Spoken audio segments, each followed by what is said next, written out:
Thank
Jesus. Thank you, Jesus. Thank you, Jesus. Let's give the Lord a big hands of praise. Let's shout and make a joyful noise unto Him. Thank you, Jesus. Let's open our mouth and begin to praise Him. He's worthy. He's Jehovah Jireh, Jehovah Shammah, Alpha, Omega, the beginning and the end. We worship you, King of Kings, Lord of Lords, the Rose of Sharon, the Lily of the Valley, the bright morning star. We worship you, we worship you.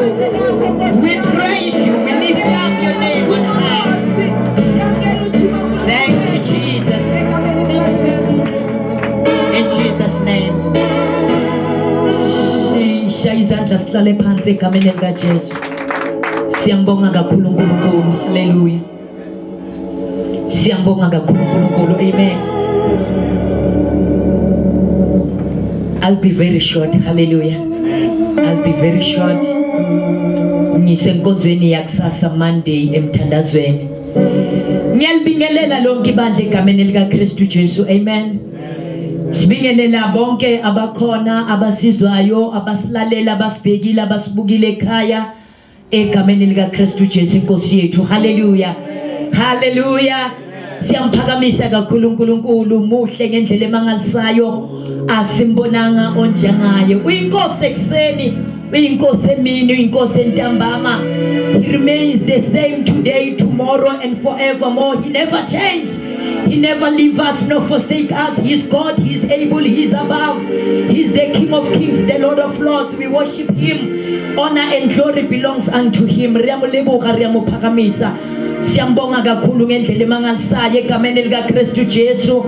Ngiphethe indaba enamandla inkosi yomsanibusise ngicela ukuhlomisa ngicela ukubambisa lokhu sihlukane inkosi yomsanibusise muhle uNkulunkulu wethu inkosi yomsanibusise. Kunendaba nje ngiphethe kafishane ngiyathanda sihlephulelane izwi lenkosi siyofunda nje ngicela kuloyo phethe izwi iBhayibheli lakhe alungise Romans chapter 8 verse 14, Proverbs chapter 20 verse 27, Psalms 18 verse 28 and Psalms chapter 112 verse 4. Inkosi yomsanibusise singafunda kuze kushona ilanga kodwa nje vumelana nami ukuthi sawufunda nje ngiyadlula masinyana ngihlanganisa indaba yami ngiphethe indaba enamandla. Inkosi yomsanibusise, we are busy talking about the sixth sense that we need to develop, we as Christians. Let me repeat myself. Since we know that we've got 5 senses. Hallelujah. Njengoba siphila nje sithi sinezinto angazi ngizawubeka ngithini ngesizulu kodwa sinale mizwa sinale mizwa emihlane sinayo esiphila nayo ebalulekile uma siphila ebalulekile ukuthi uma siphila sibe nayo le mizwa. Umuzwa wokuqala wokubona is to sight, another sense is to smell, another sense is to touch, another sense is to taste and is to hear. Are we together, Church of God? Hallelujah. I don't preach but I want to teach very short. So mbambe uma usamangele ngizobe ngithi siyakhuleka. Hallelujah. Siyazi ukuthi sinale mizwe emihlanu, eye to see or to sight, hand to touch, nose to smell, ears for hearing, and tongue for a taste. Hallelujah. Inkosi yomsanibusise. Umuntu athangizizwa kahle anginayo ne taste yokudla. Hallelujah.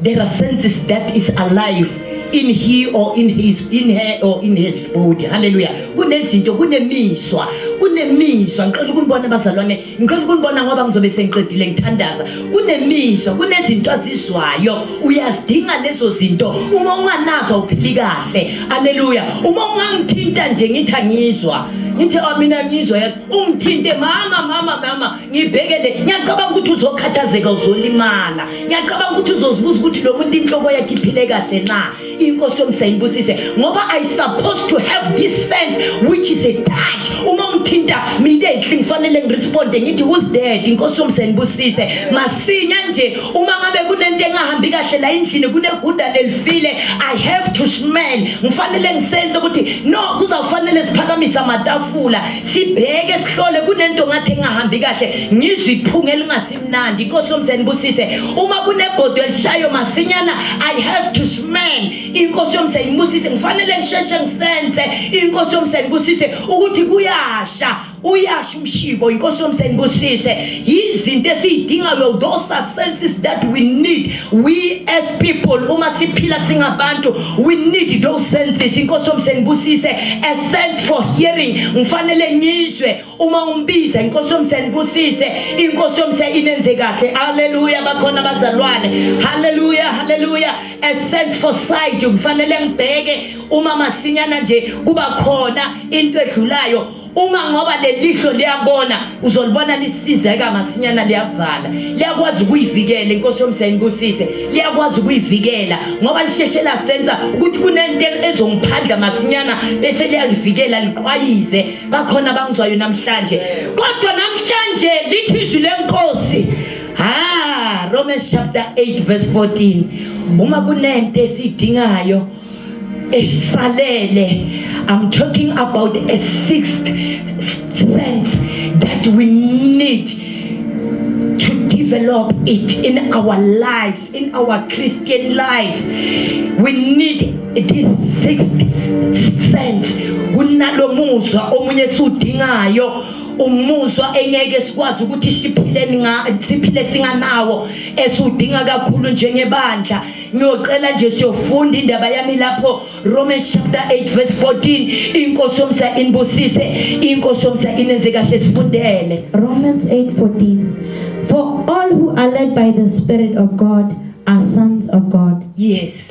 15 For the spirit which you have now received is not a spirit of slavery to put you once more in bondage to fear, but you have received the spirit of adoption, the spirit introducing sonship in the bliss of which we cry, Abba, Father. Yizwi lakho Nkosi siyalamukela sibonga ukuthi Nkosi selifundiwe sisuthise ngalo kube isinkwa sethu kube umphako wendlela siyabonga egameni lika Kristu Jesu inkosi yethu amen haleluya haleluya haleluya ngivumele namhlanje kafishane shortly very short ngi-encourage ibandla ukuthi we as Christians there is a sense that we live bazalwane kunenye umuzwa kunomuzwa osele engeke siphile ngaphandle kwawo angazi ukuthi lo muzwa mhlambe abantu abawuboni ubalulekile na kodwa ngizothi mina namhlanje ntambama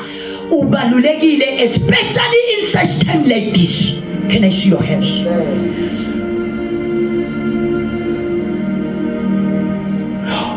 For as many as are led by the Spirit of God, those they are the sons of God. Hallelujah.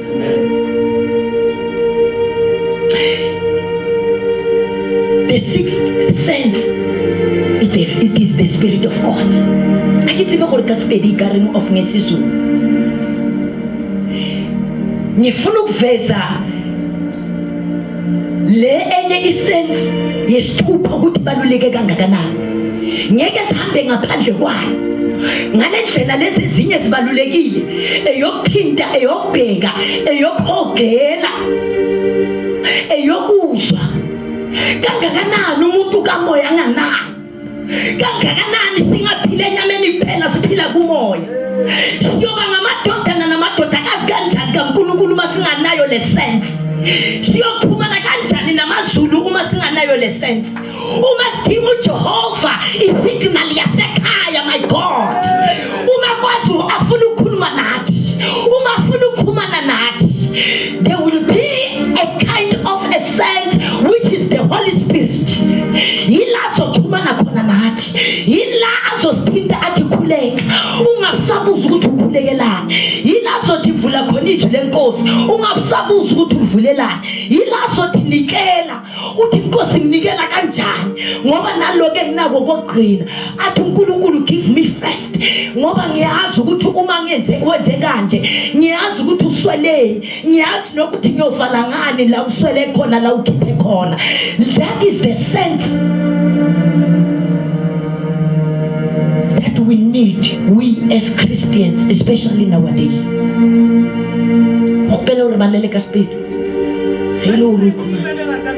Romans chapter 8 verse 14.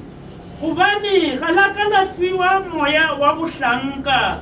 Oh sorry. Hubani bana ba modimo ke ba bohle ba ba ishwago ke moya wa Modimo. lalelani badlala lenkosi ngamanye amagama ukuze uthole igunya ngamanye amagama angazi nangithi igunya ngiyangizwa the authority ngamanye amagama uma uzokwazi ukuthi uthole ukuxhumana okuphelele uma uzothola ukuxhumana okuphelele ukuthi ngumntwana uyindodana kaNkuluNkulu umurwa Modimo wow ihloka senze Amen. angazi ukuthi khona umuntu ongizwayo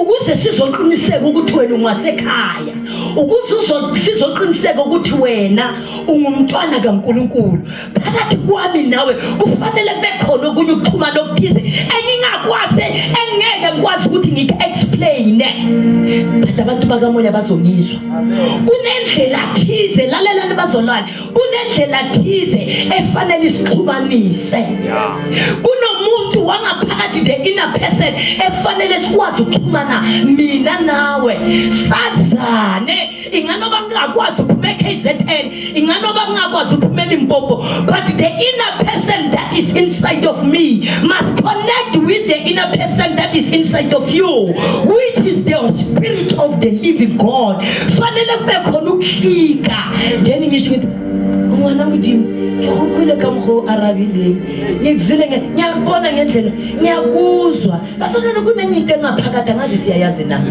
umuntu umuzwe nangaphakathi cela ukunibona Amen. angazi ukuthi lento niyayazi na uyakhona ukumuzwa umuntu ngaphakathi umfile ngaphakathi uzumoya wakho uvumelana newakhe uzumoya wakho ungavumelani newakhe angazi ungambuzi kanjani angikwazi kodwa kukhona lokho isense kamoya leyifihlakele isense kamoya leyo ismellings kamoya lalelani bazalwane isense namandla isense esidingayo njengebandla ngithi ngelinye ilanga ngikhuluma neyincekukazi kaNkuluNkulu Pastor Joyce some of the people they know her uthi nakakhuluma uthi mama ngeke sidlulwe yintsha has got many senses I'm speaking about a dog has got many ikhona ukusenza ngomsila ikhona ukusenza ngezindlebe ikhona ukusenza ngelimi inama-senses amaningi siyawadinga ama-senses amaningi nathi njengebandla okukhulu ukuconnecta kumoya kaNkuluNkulu we need to be led by the Holy Spirit and if we are led by the Holy Spirit is then we can be called sons and daughters of the Most High God. It is not enough ukuthi sihogele kuphela. It is not enough to smell. It is not enough ukuthi sibuke phela ibona bahle eyibona yazi bahlabelela kamnandi kodwa umoya kaNkuluNkulu the inner person uthini umuntu wangaphakathi uthini nokuxhumana nabo kukhona ukuxhumana nabo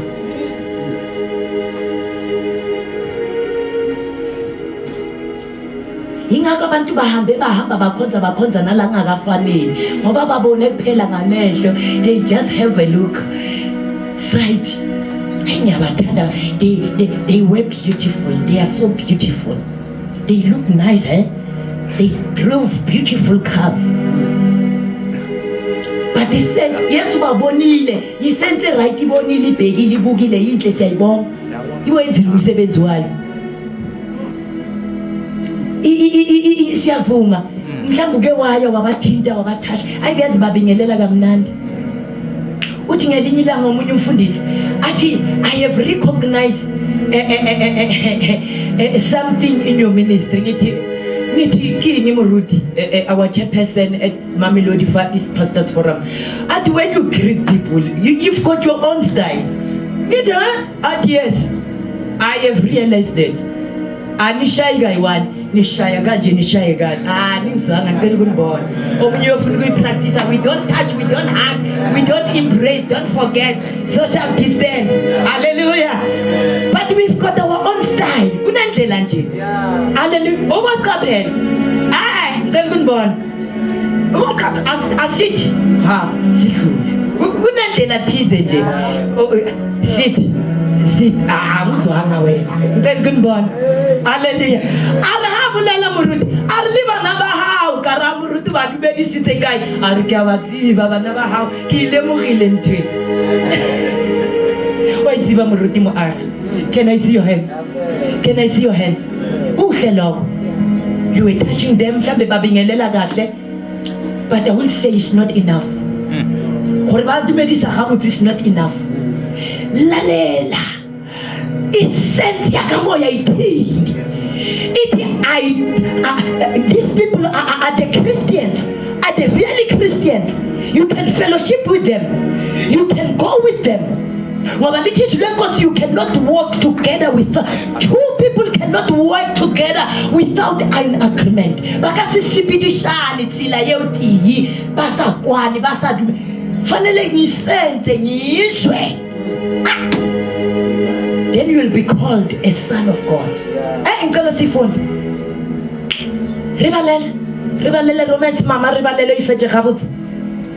Ile ubani bana ba modimo ke ba o bohle ba batwa ba ishwa ke moya wa modimo. Ke bana ba modimo bao. Ene ke ore ga ba sene moya wa modimo. Ke ore ba hlayela. Gona le ntho shaletseng. Di sense tse ding bana le tsona mara ke ore ga ba sena le moya wa modimo. Gona le mo ba shaletsego. Ifelletse gabotse mama. Iya. Ubani bana ba modimo ke ba o bohle ba ba ishwa ke moya wa modimo. Ngamanye amagama they must be led. Ungahehwa ngamanye amagama nanyithi ungahehwa attractwa ukuthi babingelele kahle ngibabonile babheke kahle ngibazwile bacula kahle angazi niyangizwa ngibathintile ukubingelela kwabo kuhle. It's not enough. Ukuhogela kuphela kwenja it's not enough. Nomsila uyabasenza nendlebe nazo. Cela kunibona. Those are sons of God. Cela seku Proverbs chapter 20 verse 27. Ngeke kulungi isikhathi samazinga.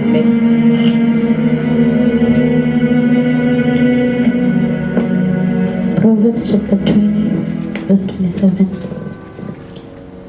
The spirit of man, that factor in human personality which proceeds immediately from God, is the lamp of the Lord, searching all his innermost parts. Searching his all innermost parts. The spirit of man, that factor in human personality. Yes, I like my version, which is amplified together with Holy Bible at the very same time. Amen. Is that the spirit of man is the candle of the Lord.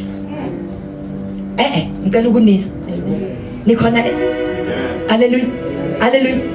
Umoya kaNkulunkulu khona la ngaphakathi kumuntu uba yisibane uba keresa.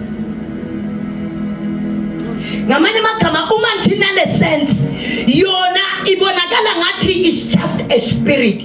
Ke moya fela ngare ke moya fela. Hey, be careful, it's not a spirit. It is a candle on itself. Iyakhanyisa yaboneka iphi direction. Awuzolahleka uma unomoya kaNkulunkulu. Awuzoduka, awuzowela nalakhonzwa khona uSathana. Uma unomoya kaNkulunkulu. The Spirit of God, it is busy searching what? Searching all his innermost parts. It is busy searching all the innermost parts. Ihlola nezinto, ihlola konke okungaphakathi okufihlakele, ihlola the inner, the outside, ihlola yonke into. Emoyeni enyameni ihlola konke. That's the Spirit of God. Kunezinye izinto noma mhlambe kungalethwa angazi nizibizana. Noma mhlambe zingasiwa kulo laboratory, noma mhlambe kungalethwa kana king ne read bijandilo jela. microscope noma ngaletha amaforkiki bathu angeke sisethe sibone sizobona umoya kaNkulunkulu. The Spirit of the Lord, it searches even the deeper things, the hidden things. That's the Spirit of the Lord esikwazi ukuhlola ngaphakathi ngisho ekujuleni ngisho ekufihlakaleni kwezinto. Umoya kaNkulunkulu, umoya kaNkulunkulu ongeke uthina usenkingeni, ongeke uduke uma unawo, uzokunikeza i-direction ukuthi njengoba sekunzima kanje yenze njani manje into isebenze kanje, manje usenzani manje. Hayi ngalama senses lawo, ngoba lawo akasebenzelanga abazalwane, asebenzele ngiyavuma kwaleso sikhathi kuhle enesiyawadinga singawaqheki, but kunezinye izinto ezifihlakele ezinzima ongakwazi nokuyichazela umuntu, ongakwazi nokuyichazela abafundisi nama-social worker. Zidinga uNkulunkulu uqobo, kudinga umoya kaNkulunkulu ku-intervene. Angizwanga, kudinga the Spirit of the Lord to intervene, angena search the deeper things and the hidden things, ahlole alithi izwi lenkosi athi uDavide umoya kaJehova uyaphenyisisa uqhinge konke nokusekufihlekeni. Ngoba kunezinto esekufihlekene ezinye ezijulile okunye kwazeka ukuthi uma ama-scientist wethu ngabagqile nangomoya kaNkulunkulu mhlawumbe ikhambi ngasele balitholile, kwasho ukuthi bafunde phela, they are more educated, full of education and knowledge and wisdom, kwasho ukuthi the Spirit of God awukho. Ngoba kunezinye izinto bazalalelani kuthiwa ngelinye ilanga there was a time la I remember ngimkhumbula kahle umfundisi uLukas, uthi umfundisi uLukas bazalalelani uma ufuna ukubona uNkulunkulu asebenza mthathe umenze abe ngokuqala. Ngicabanga ukuthi uBramax mhlawumbe yasazi le story ngake ngasikhuluma. Uthi umfundisi uLukas ngelinye ilanga there was this guy bekaqala asebenza kwi-Eskom. Uma sebenza ku-Eskom there was a time la ba struggleisha khona ku damage kana king what box ribita transformer yona yewu, bathi uma kufanele bayiphindisele kunzima, uma kufanele bayiphindisele kunzima, uma kufanele bayiphinde. These people are qualified, they know everything. Some of them they've got even experience dala bakhona la ku field, but there was a angazi mhlawumbe uNkulunkulu bekafuna ukubonakalisa amandla akhe. There was a time lokho kunzima khona nengizwa bazalwane. There was a time la kunzima khona kufike bathi bayalungisa kubhale, bafike bathi bayalungisa kubhale, bafike bathi bayalungisa kubhale. Lo mfana kwasho ukuthi asikudala cede ukuthola umsebenzi la ku-Eskom. And uNkulunkulu ngake ngasikhuluma le story. uNkulunkulu wathi wamkhulumisa wamthinta wathi unikele ngesalary yakho yonke. Hawu kinele ka salary yakho yoyo ngisaceda ukuthola umsebenzi nezimali bengitravela ngazo ngize la emsebenzini bengiyiboleka. Into yokuqala nakuphela inyanga bayazi ukuthi ngiholile kufanele ngithathe imali ngiyinikeze kubanikazi.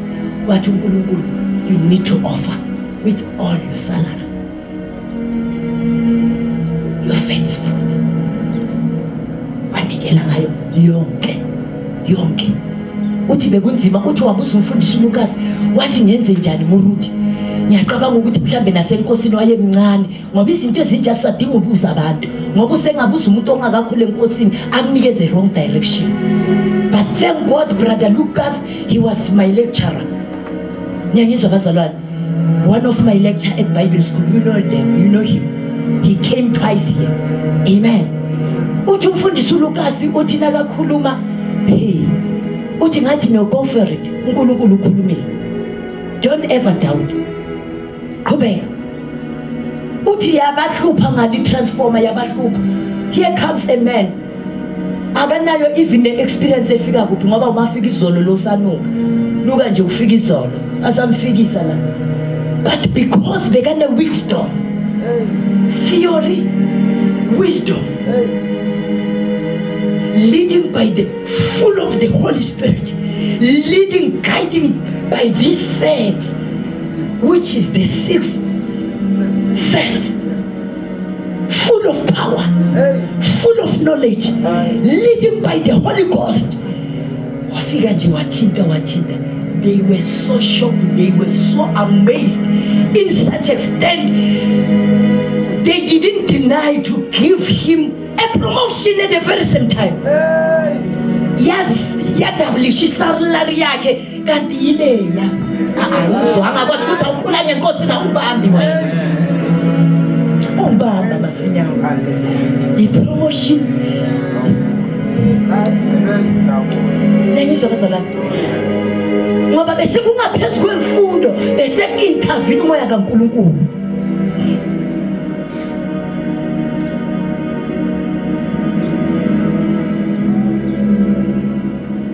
Ngizobazana ngoba kunezinye izinto ekufanele manje lesensi le isebenze, lesensi le ye6 ibe khona, uthi noma ngudokotela nayo ibe khona.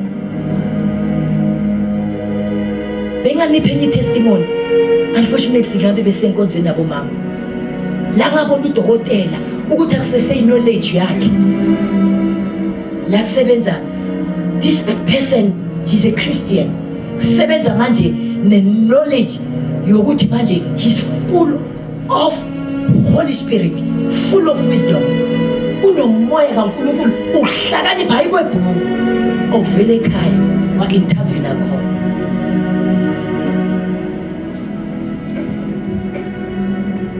Nangizwa bazalwane?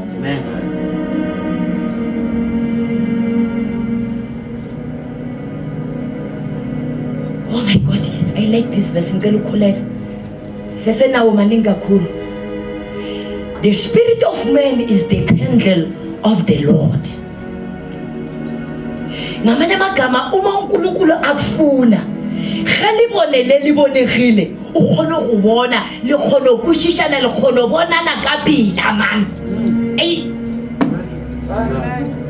Khalibone lela lihwile lisahlole lituka ke hore le modimo wa sokola ga tlogonyaka libone ka oba ni moya wa gage go wena aningizwana moya wa modimo go wena o ba kerese enoma kufuna ukwazi ukubona ukwazi ukuthola.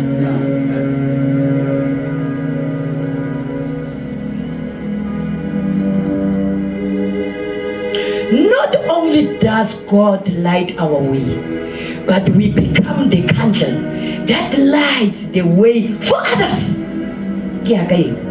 For others. Uma usabheka ukuthi ngitobonakela na ka kopana le modimo le ba bang ba bonegelega nabanye bayakhanya kasi kunaba ngintshela neviki eliphelile ngathi umoya kaNkulunkulu uzothi thandaza manje thanda harwarabela wala barahumula wena kurapetiwo niyangizwa bazalwane kurapeti wopini yilokhulekile wena thula bakhipha izimali bafawona ngoba manje lekhandlela umoya kaNkulunkulu umthintile ukuthi khuleka kuzoba nengozi evelayo kwasho ukuthi kuzuma sediso omkhulu uthi ikhumbi asiyazi ukuthi yaphepha kanjani and ngapha sise bridge khona la kuSolomon Mahlangu phezulu khona la ngapha iphumulongo ngapha khona lena kana rileke kai gardens nali bridge yana lo lencane the very short bridge ingozi ifuna ukwenzeka nje phezulu kwale bridge uthi asazi kodwa uthi kwanuka itayera but an intercessor inside of the khumbi, inside of this transport uNkulunkulu umoya kaNkulunkulu wamthinta basaphuma le ku unveil wathi qala uthandaze qala uintercede wathandaza wathi umoya kaNkulunkulu ungasabi lift up your voice waphakamisa ivoice kuthi driver wathi nkari khona le motho wa bolela ka phone na bara si phone wa rabela bari driver switch off radio switch radio uma qeda switch radio uthi kwasho ukuthi umuntu wangaphakathi the spirit ngikhuluma ngale sense ke ngikhuluma ngale 6th sense kwasho ukuthi manje ketlela bulethi mahobari ketlela ukamfana ketlela yabila go plakiwe ketlela analethi ba ketlela ya modimo inside of our belly uze kugubhoza umuntu wangaphakathi ukuthi kushaya makakasa ama waves waselwandle angapha uthi ngaphakamisa izwi uthi ngathandaza udriver watishimo iradio uthi masinyana nangithi ngiyakhula phakathi nayi lengozi uthi ngathi the name of Jesus uthi bathuka bonke abantu bamemeza uthi kwasho ukuthi siphephile asazi siphephe kanjani asazi ukuthi siphephe kanjani uthi masinyana bathi kimmewola narapela arinchendi chalatere mufeng rile mugeni mewola uthi kwakhisha ama 10 rand ama 50 rand ari namaria leboga waqala ubaba ari Modimo ngenasibarahu umuntu asi wena ke wona uthoma no wo ubileli 6 cents khala isenzile nje umula wena ngenase Modimo ari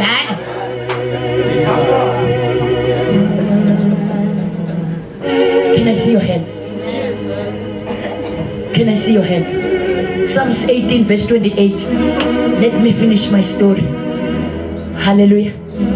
Time is not on my side. Psalms chapter 18 verse 28. Yes. For you cause my lamp to be lightened, to be lighted and to shine. The Lord my God illumines my darkness. Amen. Kano ribalele ka ne re libalela. Wala na ribalela. Kasipeni ere.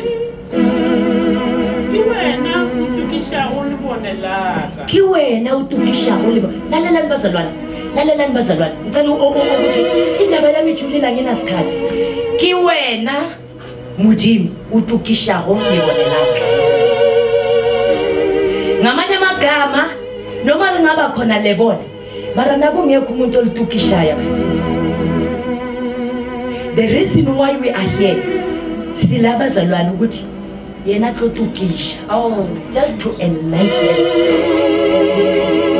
Ekungakhohlwa lekhandlela umoya kakhulu uphila ngaphakathi kwethu ufanele angaqishi ingakho David ngelinye ilanga athi oh Lord you can take everything but do not take your spirit in me. Do not akakhalela izinto eziningi athi khayili moya wa gago go nna Modimo wona hleke gopela siuchi sinkeli wona funa ukuthandaza namhlanje sizothi Nkosi keep on enlightening our candles inside of us.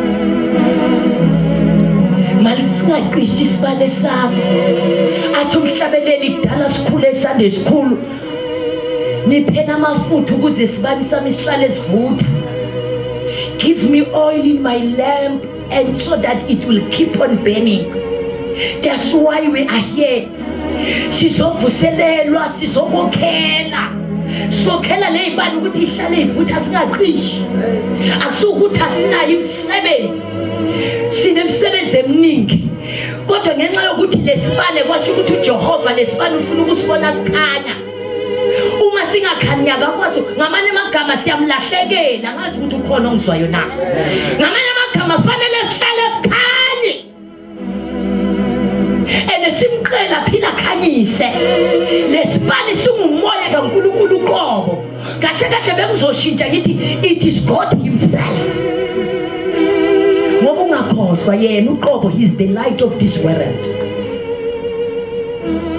Athi David izwi likaJehova lingokukhanya endleleni yami lisibane ezinyathelweni zami ngamanye amagama njengoba sidla izwi kanje uqala kuyakhanya noma bekumnyama ungasathi ungasakhathazeki indlela izokhanya ngoba uqale wadlizwi ngoba izwi likaJehova lizoba ngokukhanya ezinyathelweni zakho libe isibane endleleni yakho aqaqe ukubona bakhona bazalwane likhona ibandla angazi ngathini namhlanje kuningi akinasikhathi uma kuyoba kuhle kuNkulunkulu siyophinde sisiqhubekise lesihloko sikhulume about this 6th sense. It is very much important to have this 6th sense. Ungayilingi ingozi ungayilingi ukuthi yazi mina ngiyeza yazi mina ngizamasinyana ngiyabona vele uzamasinyana mina yazi umuntu ngeke ngihlebe ngila ngeke kuhle kwakuhle lokho kwakuhle lokho yazi ngeke ngisheshe ngimuze umuntu noma ngenza ngamasayini ngisheshe ngimbone kuhle masensi sesiphiwe wona but izulu malifuna ukukhimana nawe liyakwazi ukukhimana nawe uma uJehova ufuna uyakuthola na noma songazi ungene enkingeni engozini uJehova khona bese uyamsola uJehova kanti kanti inkinga isibane noma ikhandlela beselicishiwe kuwe Jehova angasakwazi ukulikhanyisa bengizothi namhlanje thandaza Nkosi phinde ukhanyise isibane sami sihlale Kamphaka mumeke nyawo Iviki lisaqala Nkosi ngiyabuyisana nawe khanyisa ikhandlela malingacishi le sense le yesithupha mayibe khona ivuselele bese itshontshiwe bese ithethwe kulama lockdowns bese ithethwe bengingasakuzwa Nkosi bese ngizwa nje icorona ngizwa indaba eningi ziningi izinto besezinkenele zendlebeni zami uma Jehova ufuna ukungikhulumisa bengasakhona uku-identify your voice ngoba we need even to identify the voice of God ungastraglishi uNkulunkulu akhuluma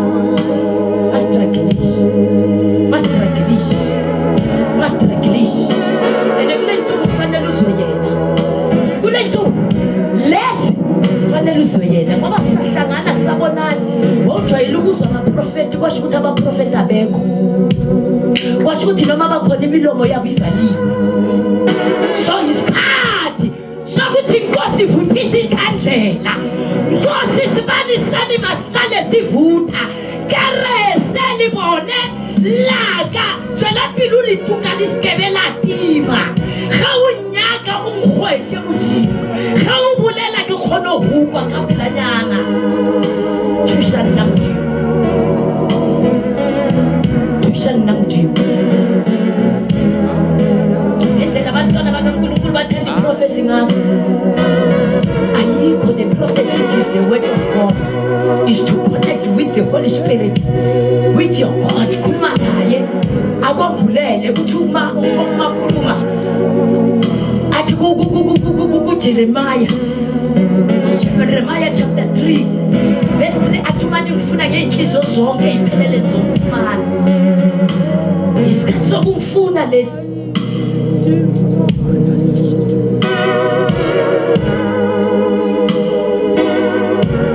usenze mzalwane usenze nokuthi uye kuyibishop usenze nokuthi ungena kuphi ungene kuphi usenze there was a time la ngangishada khona ngithandaza kunesikhathi lenganye sifuna ngasitholi safika la Pretoria sanje sisitholi ngakhohlwa nezami ithandwa yimi nje my own desire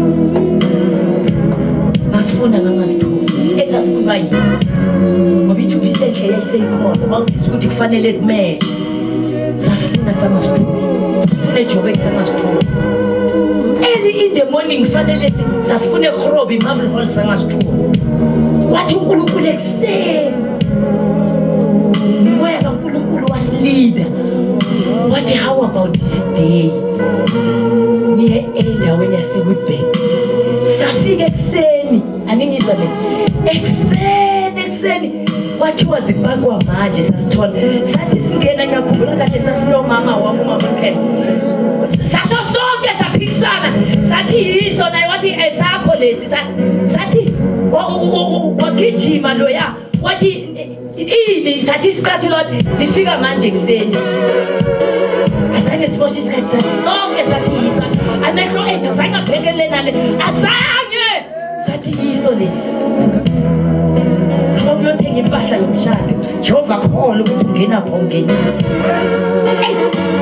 inamandla uya kuyiphi ibhanga uyiphi ngoba uhamba ugqumkela njengempukane engena konke igqumkele nasemabisini amhlophe ayimelwanga indlela uma unomoya kaNkulunkulu if you are led by the Holy Spirit uzodirect uNkulunkulu ukuthi yaphi. There was a time lapho kunzima khona kuthiwa nyahamba kule ndawo kwasibiza ukuthi sithandaze for free nihedali nithola amanzi nithola yonke indawo nithola konke niyazitholela nje siyanithatha nangelori truck enkulu wozani kwabiza ukuthi silinde wena kaNkulunkulu sizwe yena ukuthi uthini ngamehlo sasibona ukuthi kuhle singahamba futhi ne-transport is for free ifika nje ime ngaphandle intwale bahamba but umoya uthini? What does the Spirit say? What umoya kaNkulunkulu? Not yet now. Not yet now. Not yet now. Nego center kufanele nibambe kusaka RDP Alaska kufanele nibambe phase 5 phase 3 nego center aniyile nego center ibambeni nidudule yonke le ndawo siqede siphendukise sihlangahlanganise and not our mind, our power, through the power of the Holy Spirit. Say ups and downs, say it disappears. Sindiswa boma muskosana, sindiswa boma mpatkalina, sindiswa boma mbuda, sindiswa boma buda ubazi wena. Basindiswa bantu wahlangana mamilodi 11 yahlangana. Say pendula ups and downs. Labe lifiki litwani.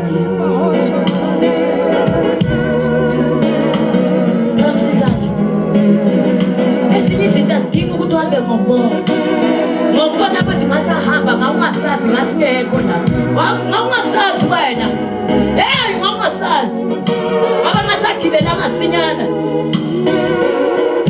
angithi ngokubona ukuthi kwakulula nama-expenses traka yamahala yarivuka fela ibile iyemahona alinamele baba umoya kaNkulunkulu wemithini uthini ngale mphefumulo uthini ngabantu abafike bahlanza balahla ama-crutches la uthini uNkulunkulu labo bantu uthini ngabe bakuphi ngemiphefumulo engake esindisiwe kusindiswa bobaba umthimunye bekade basidakwa basindiswa bafika bakhululeka kwasindiswa bobaba uMasemula kwasindiswa bobaba uRamphisa ngabe bakuphi kwasindiswa bobrother Ernest kwaphela upari phukula lihlala la. No, she's the man of God. Shaya izandla kwenzina lokho. Uthini kuleso simo sakho umama uthini? Esafuna ukusungama uthini? Yathandaza. Nkosi qala siza mina. I need your spirit. I need this kind of sense. Uma ngabe kuyadingeka, uma ngabe kuyaqelwa, bese zothi sicela lesi prioritize bese kuqale. Ngiyacela bazalwane siyomkhalela uNkulunkulu. In this afternoon, Nkosi siza mina, ungawuthatha umoya wakho kimi. Ikhandlela lingaqimi. Isibani sakhe sikhandlela kimi singaqishi. Yilona lo ngicela yephambi koJehova. Qala uJehova umqele. Uthi Nkosi siza mina qala. Sengiqalile nami ngiyaziqelela enkosini. Siza mina Nkosi siyathandaza siyakhuleka. Babe egameni lika Kristu Jesu. Siyathandaza ngegama lika Jesu. Ngegama lika Jesu siyathandaza. Sithi Nkosi bonakala. Sithi Nkosi vela. Uma kunento sithalelayo sidingayo empilweni zethu. It is your spirit, oh God. We pray for your spirit. We pray for your spirit. Do not leave us nor forsake us. Don't take away your spirit. Umoya wakho Nkosi ungasuswa kithi. Isibane sakho masihlale sivutha. Siyathandaza namhlanje. Sikhulekela wonke okhona. Namhlanje vuthisa izibani zethu. Umuntu kamoya, umuntu wangaphakathi makavuthe, makangaqishi ngegama lika Jesu. Sithi phakama Nkosi thina siyehla. Makubonakale wena egameni lika Kristu Jesu. Siyadinga ngendlela emangalisayo empilweni zethu umoya wakho Nkosi. Wena uqobo ungasuki kithi. Wena uqobo ungasuki kithi. Your spirit, your spirit, your spirit, your spirit, your presence, your spirit, your spirit, your spirit.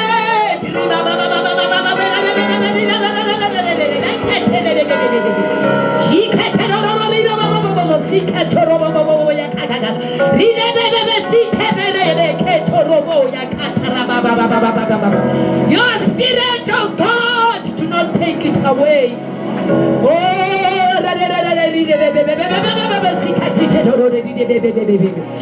Oh my God, your spirit, wakho Nkosi ey'nsukwini ezinje asikhalela izinto ey'ningi sikhalela your presence